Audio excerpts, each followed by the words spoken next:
We are about 3 months status post, right reverse total shoulder arthroplasty. So let's see, how do you feel? Great. And what's the best thing about the surgery so far? Well, being able to sleep the entire night, that was what got me, was the final point to get me here. But I'm better off now than I was before. Wish I had done it years before. But what are some things you can do now that you couldn't do before the operation? Well, I can sleep at night. I can play pickleball.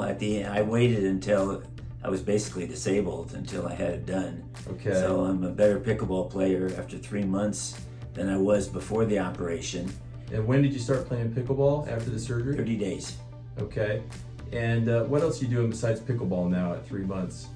I've gone back to softball, and I'm just starting softball. And softball is, I'm better now than pre-operation, and that's with virtually no training, and we haven't started the strengthening program yet. Okay. I appreciate you being willing to do our video today. Thank you very much.